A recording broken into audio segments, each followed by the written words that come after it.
Ce soir, nous recevons Serge Desbellis. Alors, vous êtes l'organisateur du 14e duathlon de Saint-Dizier. Bonsoir. Bonsoir. Alors, je le disais, c'est la 14e édition déjà. Ça commence à faire beaucoup. Ça nécessite une très lourde organisation. Beaucoup de mois de travail pour un duathlon.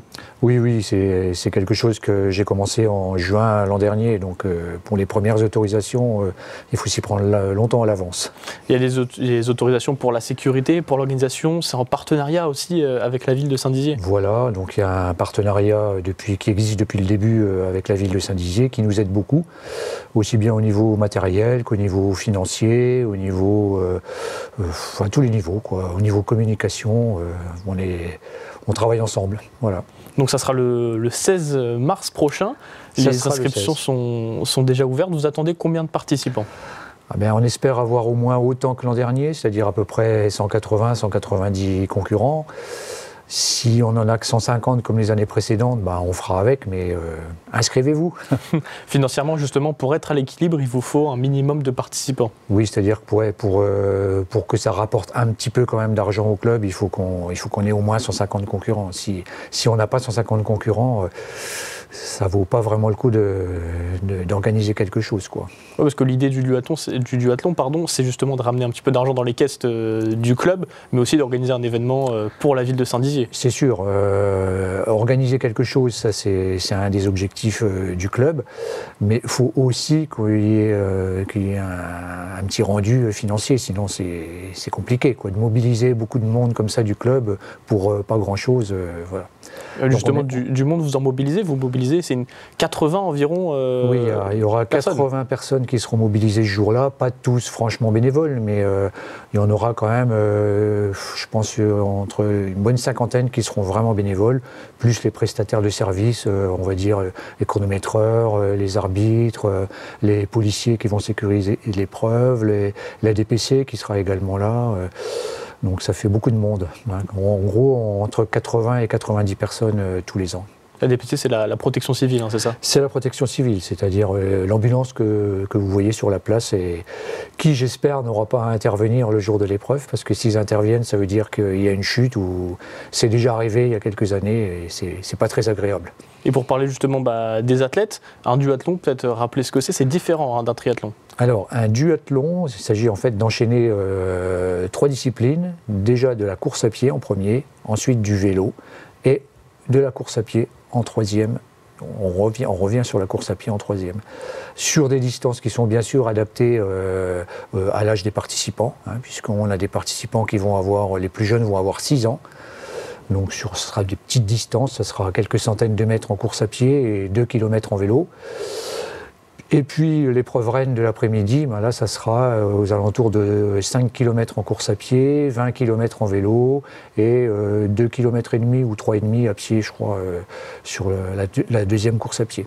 Justement, c'est aussi de l'idée du duathlon, c'est que ça soit ouvert aux petits comme aux grands et puis aux amateurs comme aux profil sportif et déjà licencié aussi. Voilà, donc l'épreuve de l'après-midi, elle n'est pas réservée aux licenciés puisque n'importe qui peut la faire, mais disons qu'il vaut mieux avoir un petit peu d'entraînement, alors que le matin, on organise à 11h aussi une épreuve pour les gens qui seront, on va dire, un petit peu moins sportifs, puisqu'il n'y aura que la moitié de l'épreuve de l'après-midi, en distance. Voilà. En distance. Et donc, on le disait tout à l'heure, une quinzaine d'inscrits. L'année dernière, c'était environ un peu plus de 180. Ce qu'on disait tout à l'heure, pour être à l'équilibre, il vous faut combien de personnes ? 160, 170 ? Moi, je dirais qu'il faut... 150, c'est vraiment le minimum, quoi. Minimum. Si on pouvait avoir 180 comme l'an dernier, ça serait pas mal. On ne fera pas un gros bénéfice, mais il y aura un petit quelque chose quand même qui restera. Oui, pour servir après dans les déplacements du club, réinvestir tout simplement dans la vie du club. C'est de l'argent qui va servir à la vie du club, au fonctionnement, à rembourser une partie des tenues de compétition, à rembourser les frais d'inscription sur les compétitions auxquelles on participe tout au long de l'année. Donc c'est de l'argent qui revient aux membres du club. C'est donc important pour eux, pour moi surtout, qu'un maximum de membres du club participent à cette organisation. Et puis suivant les années, vous voyez plutôt une augmentation, une baisse des participations depuis 3-4 ans là, après le Covid ? Non, on a eu un petit peu de mal au début, on s'est demandé si ça allait vraiment repartir après Covid, mais en fait c'est assez bien revenu. Bon, une année on a eu un label championnat Grand Est, donc là effectivement on est monté à plus de 200 concurrents.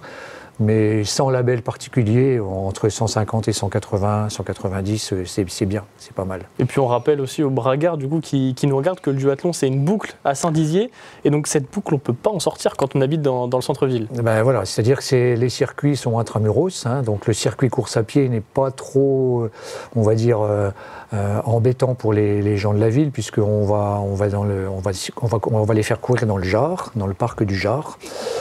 Par contre, le circuit vélo, forcément, il fait plusieurs kilomètres et là, on est obligé de bloquer les rues. Donc, les gens qui se retrouvent à l'intérieur du circuit, c'est un petit peu compliqué pour sortir. C'est pas impossible, hein, il y a des points de cisaillement qui sont mis en place par la police municipale.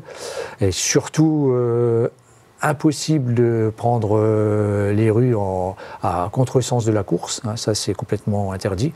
Par contre, on peut faire éventuellement passer des voitures, cisailler à certains endroits pour que les gens puissent quand même sortir de chez eux, ou pour permettre l'intervention des services de secours ou des infirmiers, des infirmières qui viennent porter des soins aux gens à l'intérieur du circuit. Oui, donc il y aura des points de passage pour préciser pour les bragards et puis les Haut-Marnais aussi qui nous regardent, qui seront peut-être de passage dans la ville. Attention, le 16 mars, faire attention quand on prend la route. La circulation sera compliquée, elle sera complètement interdite au niveau de la place Aristide-Briand, puisque ça sera là que sera installé le parc à vélo.